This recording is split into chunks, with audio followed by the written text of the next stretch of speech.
want to thank everybody for coming.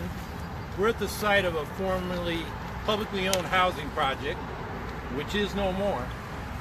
And we're going to talk about how we get affordable housing back in the state. I'm Howie Hawkins. I'm running for governor with the Green Party. And our position is that we need a massive expansion of public housing to make all rental housing affordable. Now, I also support policies that are complementary to public housing that would help make rents affordable, rent regulations like they have downstate, and inclusionary zoning policy, and enforcement of fair housing laws. But today I want to focus on fair housing because without that, or public housing, because without that, we're not going to have enough affordable housing to bring down the rents. The private market has failed to provide affordable housing. And public housing is the most cost-effective way to provide affordable housing. I'm not talking about the old-style, large-scale public housing projects that concentrated poverty and segregated minorities.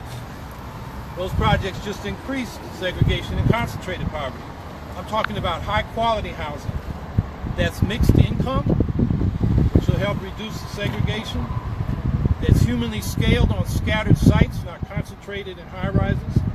It's built in the suburbs as well as the cities, in all neighborhoods in the cities. And it's green, in other words, powered by solar and wind power, and heated and cooled with heat pumps instead of frack gas. Now, this new housing program is part of our whole concept of a Green New Deal of economic development and environmental restoration that will invest in public goods and infrastructure in our neighborhoods and our communities, particularly upstate, that are depressed. Instead of what we've had from both major parties, and Governor Cuomo's taken to a new level, which is the trickle-down economics of subsidies and tax breaks for the rich. And in the case of housing, that's for developers.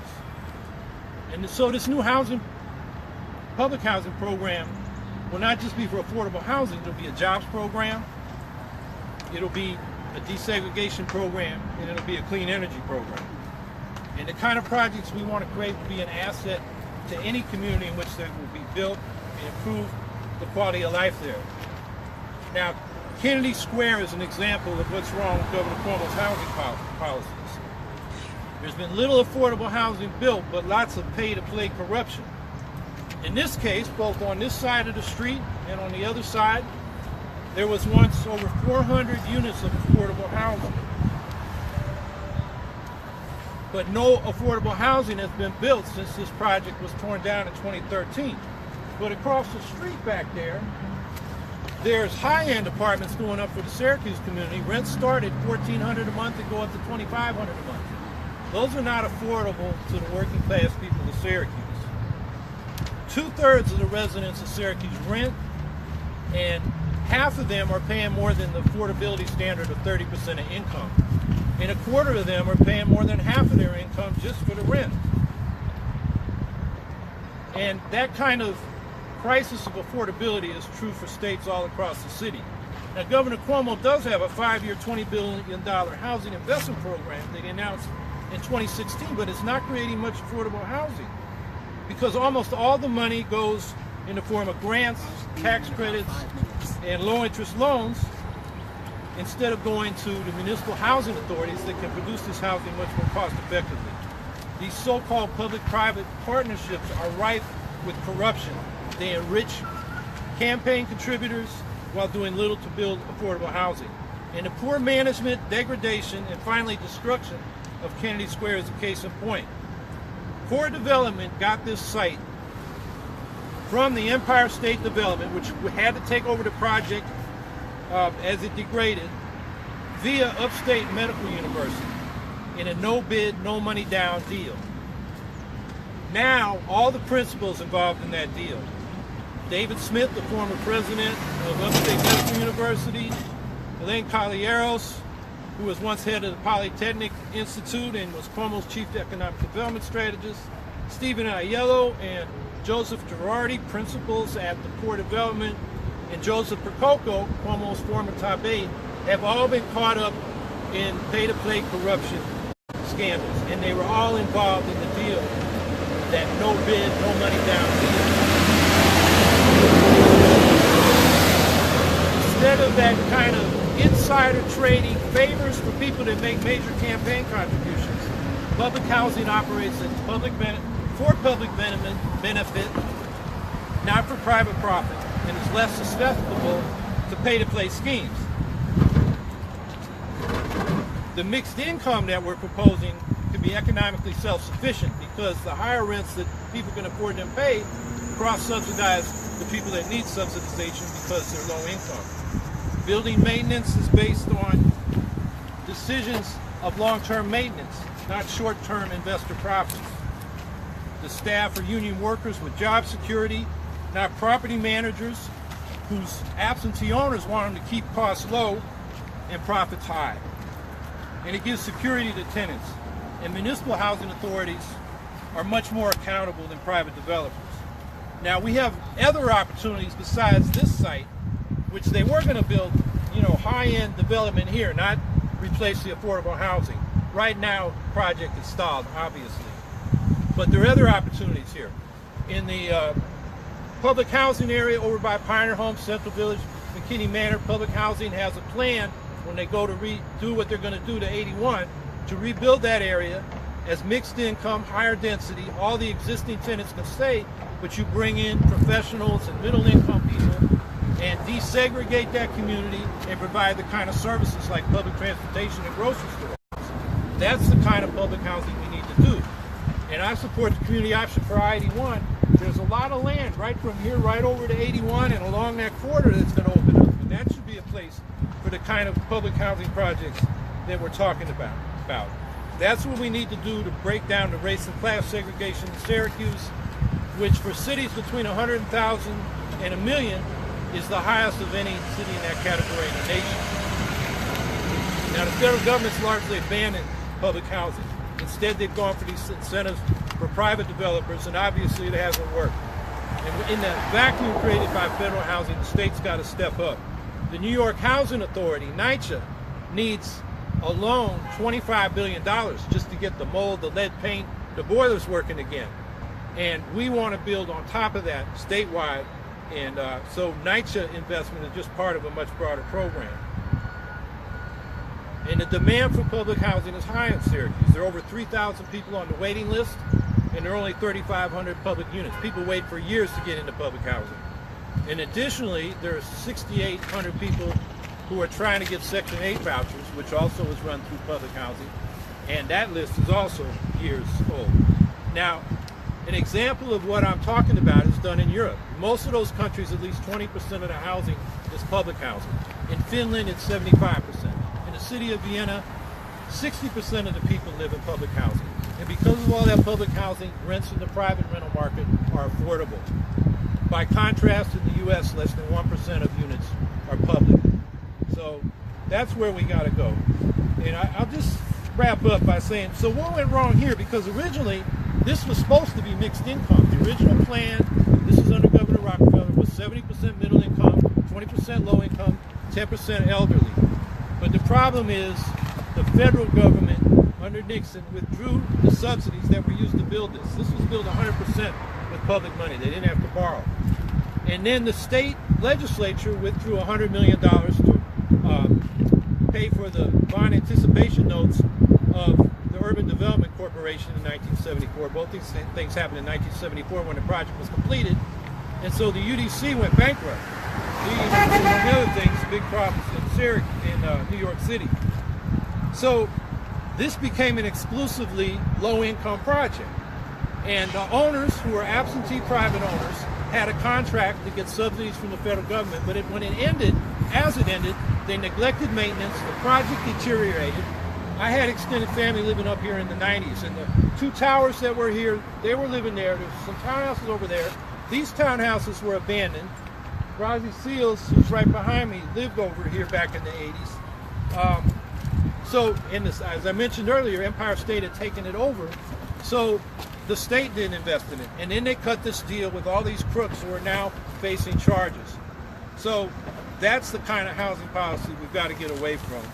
And we got to get back to the public housing. And I could go over the charges of all these crooks, but I think I'll wrap it up by saying it's time for New York State to invest billions in the state municipal housing authorities so we can repair and rebuild the housing we've got and radically expand the supply of affordable housing. It's time to stop subsidizing these private developers. What building they do is at enormous cost, and they're always scheming with the politicians. One thing I'll mention is that Core Development for the 2014 campaign gave almost $300,000 to Governor Cuomo, which is about a quarter of all the contributions he got in this area. And then you wonder why they got these special deals from the state. That pay-to-play corruption, even when it doesn't go to court, is legalized bribery.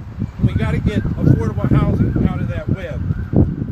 And so if we build this scatter site, green, mixed income housing that's high quality, we're going to have a jobs program, a clean energy program, a desegregation program. We're finally going to have affordable housing. So thank you, and I'll be happy to take questions.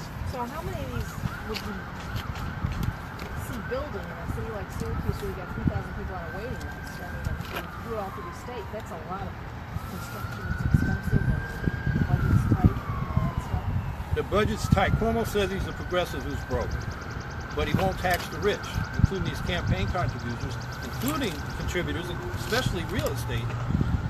If we go back to the kind of progressive taxation we had in the 1970s, had that income, which would also cut taxes for the bottom bracket from 4% to 2%. They doubled that, they cut the top bracket in half.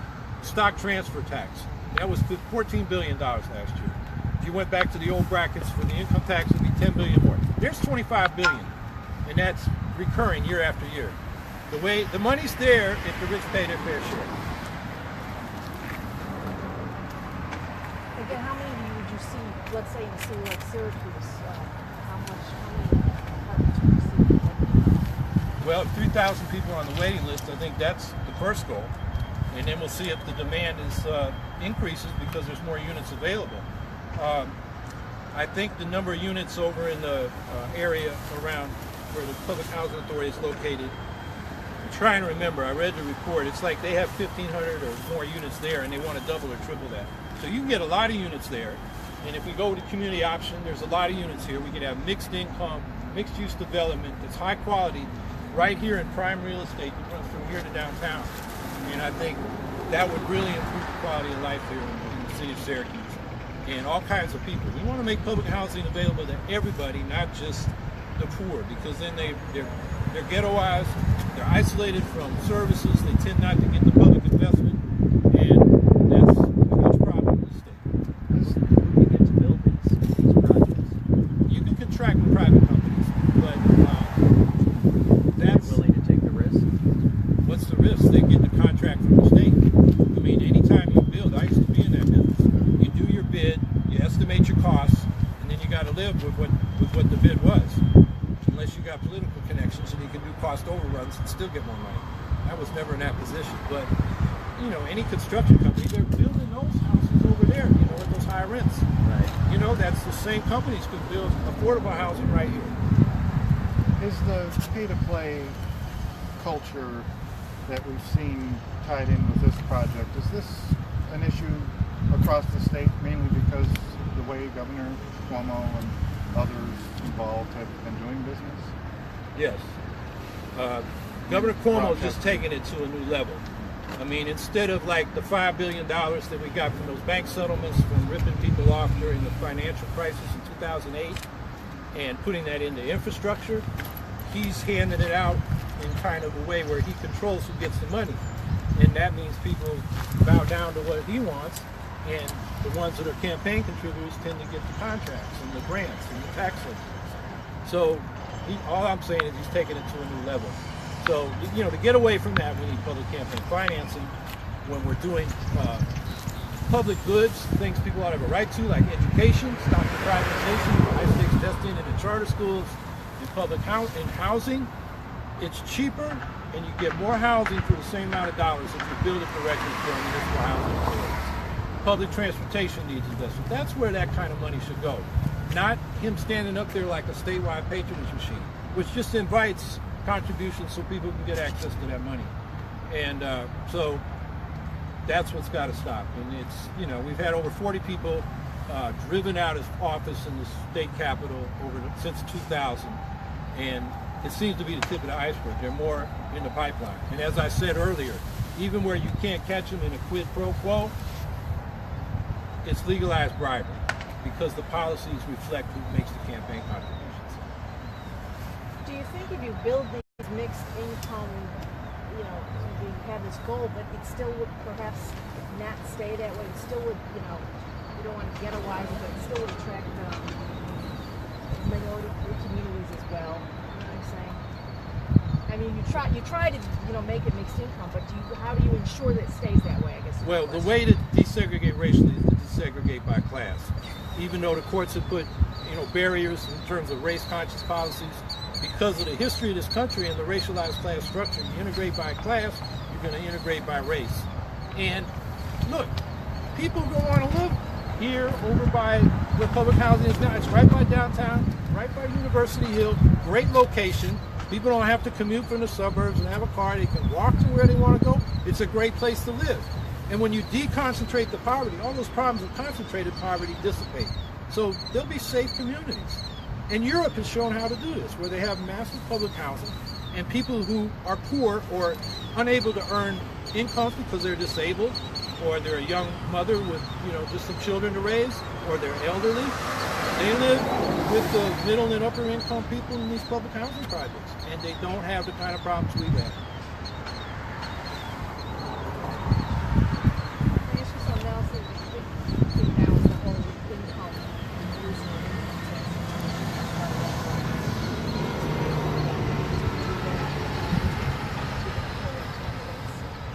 Oh, releasing my returns? Yeah, I hope to do that Sunday when I get back from New York City. I'll be doing an event down there tomorrow. And then, yeah, I got to fill out the financial return, the J-Code form, and I'll release my returns going back to the last election. I figure I'll do that. Just got to put together a little release and attach to the returns.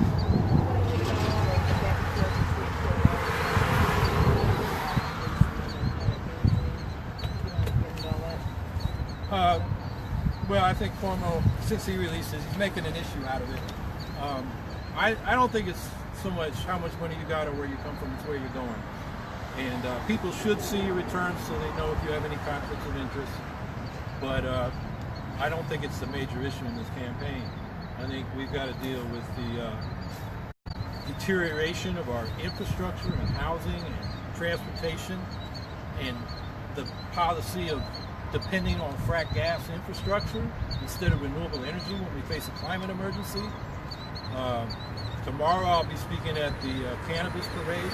It's time to legalize marijuana and tax and regulate it. This state is the world's capital of marijuana arrests. 800,000 people arrested since in the last 2 decades.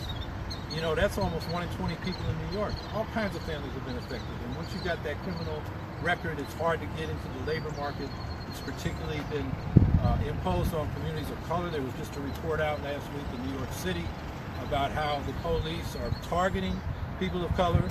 And even though since '77 we've had this decriminalization policy, they stop and frisk. They still do that. They do it in this city too.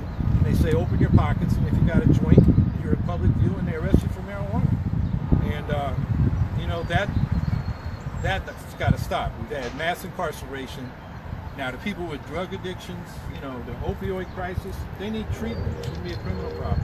And in fact, marijuana could be a substitute for opioids for some people dealing with pain issues. So there's a lot to speak for it, both in terms of health and freedom.